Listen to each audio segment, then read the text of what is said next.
What's going on, friends, viewers, and that one person who said fuck it and clicked this video anyway? My name is Jet, and welcome to a new series where I talk about some shit like I know some shit when in reality I am shit. Now, in today's video, I will be sharing a personal tip on every tank in Overwatch. And before people start judging me in the comments, you know, my credibility and whatnot, look, fuck you, right? I can't help that I'm stuck in gold. Now on to the video. Now, like I said, these are personal tips that I've noticed over the years playing this great game. So please, no hate, and feel free to share your opinion in the comment section. Alright, just, you know, be nice. To start off our list, we have everyone's favorite Kid Korean in a self-destructing toaster oven, D.Va.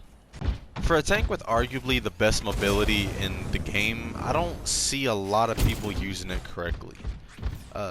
D.Va is a dive tank, which means she's designed to rush in, fuck shit up, and rush the fuck out, in that order. Personally, I like playing D.Va closer than most, while also chasing down support, because from long to mid-range, her guns are like pea shooters, and her missiles might as well be Nerf bullets. If the tip wasn't clear, don't be a bitch and dive in. Nerf this. Next on the list, which I actually did make, is the wire chewing, disco dancing, pile driving hamster Hammond. Wait, that's not his name, is it? Well, fuck. The wrecking ball. You know, it's funny because the whole time he's been out, I've only heard him be referred to as about 3 things, and not one of them was wrecking ball. Well, maybe 4, but my point still stands. I don't really play Hammond because I think he's a trashy, shitty rodent. So based on other rodents that I'm forced to play with because people have a fetish for furries and metal transformers, my tip is to get to know your maps. Too many times our Hammond dies because he thinks he's fucking Spider-Man and he grapples somewhere, or he probably shouldn't, and hits a wall like it decided to move his fucking way. You have to know where you can safely grapple and safely roll out of a situation. And for fuck's sake, if I see one more Hammond roll around and steal every fucking health pack while I'm on 1 HP, and they just want to refill their shield, I'm gonna find your IP address, and I swear to God, I'm gonna. Next we have Big Mama, aka Golden Girl, aka I'm Not Moving You Are, aka This Will Be Your Shield, aka Current Outlook, aka My Country Went Broke Making Me, aka Orisa.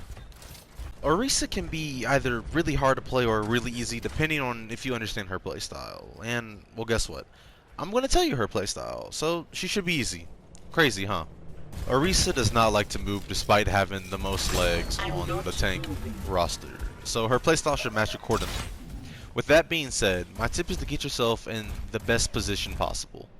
Whether that be around a corner, under a roof, in a bush, or behind Bastion's shiny ass.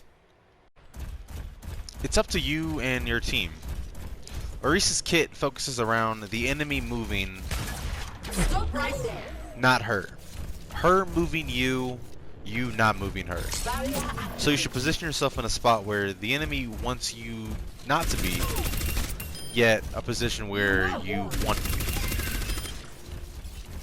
A position where the enemy wants you to be moved from, but, you guessed it, you don't. That's why I said she could be either really difficult or really easy, because it's ultimately up to you where you position yourself. Let's face it, you're probably going to be playing her when you should be playing somebody else. Speaking of someone else, we have the man so full of honor, so full of justice, it all went to his body and avoided his head, and he has to say his name 3 times in order to remember it. Reinhardt. Honor! Justice! Reinhardt! Reinhardt! Reinhardt! First things first, if you're playing Reinhardt without being in team chat nor using a mic, just uninstall the damn game. Find your nearest cliff or hole and jump into or off it And then go ahead and just switch to Orisa because you're going to be as useful as Diva without her mech blindfold. Your safety is my primary concern. Reinhardt has the biggest shield, the biggest weapon, the biggest body, and the biggest dick, so he should be leading the charge. No pun intended. But once you're at your objective, this is where my tip comes in. Just be aggressive as fuck.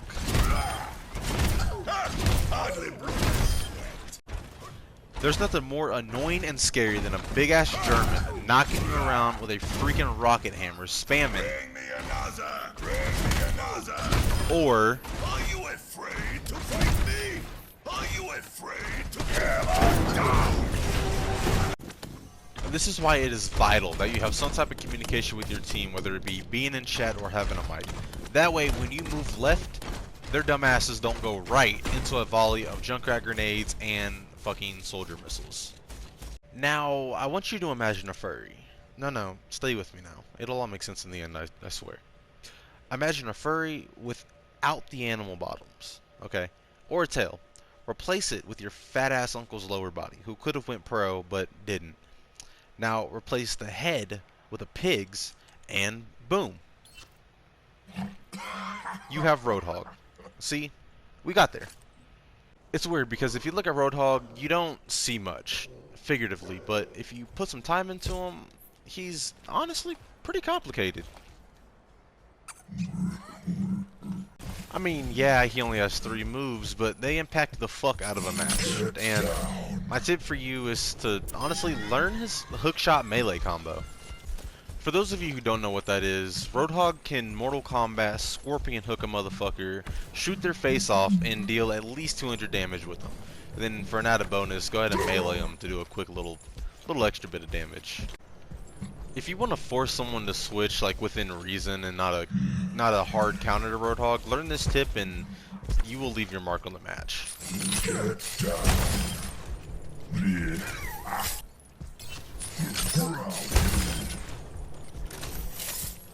If I was to ever do a cosplay of any Overwatch character, let alone a tank, it would be our next character here, Sigma. Sigma is my spirit animal. When I grow up, I want to be just like Sigma. Sigma is like that cool uncle. The only difference is he kind of looks like your grandpa. As a matter of fact, you know that show that used to be on Cartoon Network, Uncle Grandpa? Yeah, that's basically Sigma. Look, one does not simply learn to play Sigma. Alright, you just have to you gotta be Sigma, you know? You must become Sigma, and that's my tip. Nah, I'm just playing. All jokes aside, Sigma's pretty hard to learn, and even harder to play. He has a full, solid kit of moves that I honestly believe can counter a lot of the situations that you find yourself in. So because of that, his tip is kind of more on the complicated side. You gotta learn how to manage everyone else's cooldowns. So what I mean by that is keep track of what moves your opponent used, when they use them, when they might have something else, as well as your own. You have to manage yours, you have to manage your teammates, the dumbass enemy Reaper trying to get a 6K, especially the Ana on your team who tried sleeping a Genji after he Dragon Bladed while being caught in your ult, deflecting that sleep dart back at you, sleeping you out of your ult while he cuts your dick off and feeds it to your Ana. My point being, with such a diverse move set, you don't want to be caught in a situation where you need a move that you ended up using for a real stupid way. Let's say Zarya and Reaper tried comboing. Eating Zarya's grab while knocking Reaper out of his ult with accretion is much more satisfying than trying to break a shield with it. And for fuck's sake, Kinetic Grasp does not block lasers and beams, nor laser beams. Okay everybody, unfortunately I've run out of clip space. I forgot that was a function in Share Factory, so I'm going to have to go ahead and end this video here. In the next video we will be going over Zarya and Winston, and expect that video the following day that this one gets released. With that being said, I've learned a lot doing this video. You know, it was pretty fun. It was more so an experiment for me to see if I could do something like it, and I'm pretty proud of the results. I will be going over the support next, as well as this fucking mountain of DPS, so be sure to look out for those videos. If you liked what you've seen here, be sure to leave a like, comment your very own tips, or any tip that you feel should make it into the next video. And I'll be sure to do another part with the tanks with more in-depth tips as well as character-focused videos. So be sure to look out for those. And thank you guys for watching.